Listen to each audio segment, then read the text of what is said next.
Bienvenue sur Africa 24 pour cette nouvelle édition du QG Week-end. Voici les titres de l'actualité au Burkina Faso. L'opposition ne décolère toujours pas, foncièrement opposée à la révision constitutionnelle qui permettrait au président de se présenter à l'élection présidentielle. Elle a tenu un meeting pour peaufiner sa stratégie. À Maurice, la réforme électorale fait débat et scinde le pays en deux. D'un côté, les partisans et d'un côté, les détracteurs de cette réforme.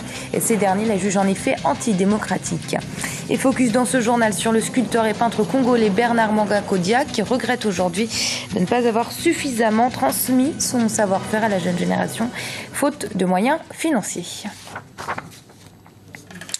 Mais tout d'abord, le roi du Maroc, Mohamed VI, était en visite officielle en Tunisie pour la première fois depuis la révolution de 2011. L'occasion de revenir sur les ambitions de l'Union du Maghreb arabe, organisation économique et politique réunissant 5 pays, l'Algérie, la Libye, la Mauritanie, le Maroc et la Tunisie, et qui peine à concrétiser ses projets à cause des tensions existantes entre les pays membres, notamment celle entre le Maroc et l'Algérie sur la question du Sahara occidental. Le roi Mohamed VI a donc rappelé la nécessité d'édifier un Maghreb fort, condition sine qua non à une union maghrébine efficace. L'opposition politique burkinabé a tenu ce samedi un meeting pour s'opposer au référendum portant sur la révision constitutionnelle qui permettrait au président de briguer un 5e mandat. Au terme de ce meeting, l'opposition a annoncé la mise en place de comités chargés de mobiliser davantage de personnes contre cette éventuelle révision constitutionnelle. Reportage de Wendy Valentin Compaoré, notre correspondant au Burkina Faso. Le 10 mai dernier, le président du Faso, Blaise Compaoré, annonçait à Réau, dans le centre-ouest du Burkina, un possible recours à un référendum pour trancher des questions qui divisent. Depuis cette annonce, l'opposition politique burkinabé veut faire barrage à cette consultation.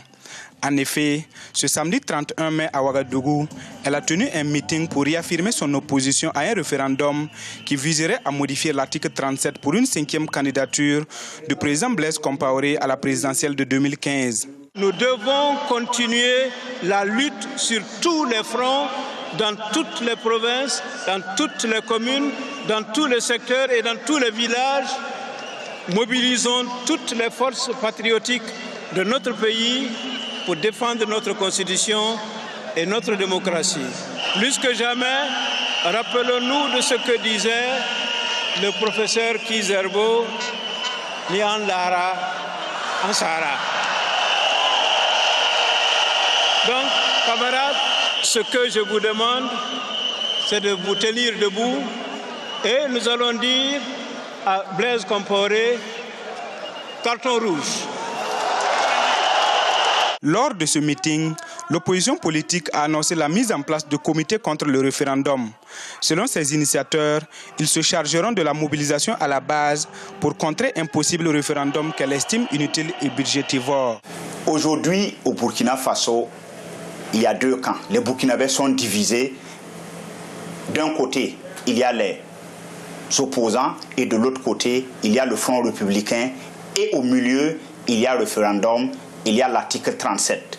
Et l'opposition, Kayan, est arrivée à convaincre les Burkinabés que ce référendum-là est chrysogène. Et il y a ensuite le désir d'alternance. Le désir d'alternance aujourd'hui est très fort, ce qui fait que les Burkinabés font bloc pour faire pièce à la tenue de ce référendum constitutionnel. Rappelons que le mandat constitutionnel du président Blaise Compaoré s'achève en 2015. L'opposition compte organiser un autre rassemblement à Bobo-Dioulasso le 14 juin prochain, toujours avec le même mot d'ordre, pas de référendum. Notons aussi qu'au même moment, un autre meeting se tenait à Ouagadougou, mais cette fois-ci en faveur du pouvoir en place. À Maurice, responsables politiques, société civile ou encore observateurs, ils sont nombreux à émettre des réserves quant à la réforme électorale prévue par le gouvernement. Le pays a été tenu d'y apporter des modifications après que des Mauriciens aient soumis leur doléance auprès de la Commission des droits humains de l'ONU, jugeant le document discriminatoire. Kradiela Tchakounte, commentaire Ibrahim Ndiaye. Le gouvernement mauricien s'est engagé à réformer son modèle électoral. Un document de consultation a été présenté le 24 mars dernier, une initiative diversement accueillie. Pour certains, Il s'agit en effet d'une simple mascarade politique. L'enjeu de cette réforme devrait être plutôt une modernisation de notre scrutin, de notre système électoral, alors que, en gros, en fait, cette mascarade cache une réforme, cache une alliance électorale entre le Parti travailliste et le MMM. Donc ces deux leaders sont en train de faire une alliance électorale, tout simplement. Il n'y aura pas de réforme électorale. Le modèle électoral qui assure la stabilité politique et sociale de Maurice depuis son indépendance est aujourd'hui jugé antidémocratique. Et pour cause, le mode de scrutin impose à tout candidat aux élections législatives de décliner son identité ethnique sous peine de voir sa candidature rejetée. Un obstacle majeur à la naissance d'une seconde république. Pour que cette deuxième république soit réelle, efficace et concrète, il faudrait que des réformes en profondeur soient faites. C'est-à-dire qu'on enlève réellement le best loser system. Le best loser system on a hérité des Anglais en 68 lors de l'indépendance, qui veut que on fait encore élire des gens sur une base ethnique et communautaire. Donc tout ça, si on n'enlève pas tout ça, si on pense pas au financement des partis politiques, par exemple, qui est une catastrophe à l'île Maurice, ça ne sert à rien d'avoir une deuxième république. Le projet de loi sur la réforme électorale sera présenté avant les prochaines élections générales. C'est l'engagement pris début mai par l'État mauricien à la Cour suprême. Toutefois, ces élections n'auront lieu que dans un an. Faudra-t-il patienter aussi longtemps? C'est là la question qui se pose. En Guinée-Bissau, les 102 députés élus aux élections législatives du 13 avril seront investis le 13 juin. C'est ce qui a été annoncé par la Commission nationale électorale. Une investiture qui sera suivie par celle du président récemment élu, José Mario Vaz, et par la formation également d'un nouveau gouvernement. Journée mondiale anti-tabac ce samedi, l'occasion de ne pas oublier que la cigarette fait trop de victimes. Interdiction de fumer dans les lieux publics, réglementation sur la publicité, avertissement sur les emballages ou encore interdiction de vente aux mineurs. Depuis une dizaine d'années, les mesures visant à réduire le tabagisme se sont multipliées. C'est le cas notamment au Gabon qui a promulgué une loi anti-tabac le 21 août 2013. Est-elle vraiment appliquée cette loi? Élément de réponse avec ce reportage de Douglas Toutoum, notre correspondant au Gabon. Promulguée par le gouvernement gabonais le 21 août 2013, la loi instaurant la lutte anti-tabac reste à ce jour méconnue de la population. Deux associations luttent contre le phénomène du tabagisme dans le pays, Agir pour le Gabon et le Mouvement populaire pour la santé. Objectif, faire interdire la vente de cigarettes aux mineurs, notamment aux moins de 18 ans, et de fumer en public. Il est temps que le gouvernement prenne conscience qu'il faut protéger la santé des populations. Des décrets d'application de cette loi sont en cours d'élaboration. Une commission ad hoc réunissant gouvernement et société civile s'est récemment réunie à cet effet. En matière de lutte contre le tabagisme, les ONG sont sans aucun doute les plus actives dans le pays.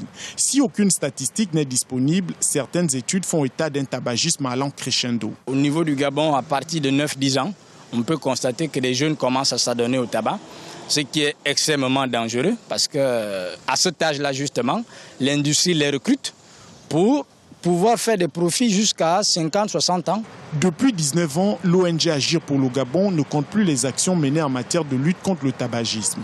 Une invite à une meilleure prise en compte gouvernementale des dégâts causés par les produits des cigarettiers. Il est temps que les prix des cigarettes augmentent et que le gouvernement interdise la vente de cigarettes à l'unité. L'épidémie mondiale de tabagisme fait près de 6 millions de morts chaque année, dont plus de 600 000 sont des fumeurs passifs, c'est-à-dire ceux qui respirent la fumée des autres. Au Gabon, aucune statistique relative au fléau n'existe pour l'instant. Le sculpteur et peintre congolais Bernard Mwangankodia s'inquiète pour l'avenir de son patrimoine. À 62 ans, cet artiste, qui a passé la majorité de sa vie à peindre et à façonner le bois ou la pierre, n'a pas suffisamment transmis son savoir-faire. Entre le manque de volonté de la jeune génération et l'absence de moyens financiers, Mwangankodia n'a pas réussi à assurer la relève comme il l'aurait souhaité. Notre correspondant au Congo, Prince Bafolo, l'a rencontré. Voici son reportage. Bernard Mwangankodia, 62 ans, est l'un des plus vieux sculpteurs du Congo. Il commence sa carrière dans un atelier de Brazzaville dès l'âge de 16 ans.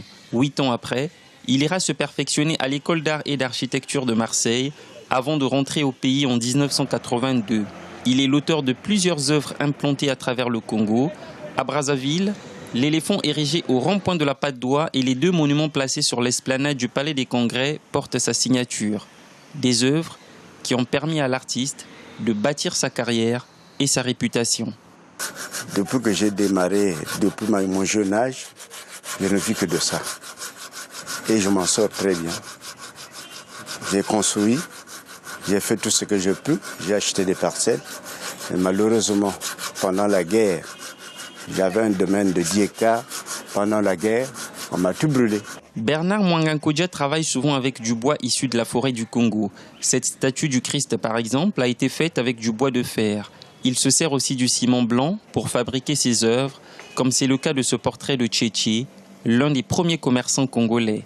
Mais après 46 ans de métier, ce passionné de l'art s'inquiète de ce que deviendra son patrimoine. Les élèves qui m'entouraient sont partis. Par manque de billets pour les déplacer, ils ne peuvent plus continuer. Ils se disent que bon, mais il faut que je les paye. Alors, en ce moment-là, je n'ai plus de sources pour ravitailler ces petits. Ces petits sont partis et je suis seul à travailler sur le bois. Et puis je ne sais pas à qui il faut laisser ce grand patrimoine. Bernard Mwangankodja passe donc ses journées dans cette parcelle qu'il a transformée en atelier. Pour l'heure, pas besoin de parler retraite. Tous les jours, il taille le bois ou la pierre et attend patiemment de livrer cette commande du gouvernement. Un lion de 8 tonnes, fait à base de caillasse et de ciment blanc, façonné en 8 mois. C'est la fin de ce journal. Merci de l'avoir suivi. Dans un instant, une nouvelle édition du QG Week-end sur Africa 24.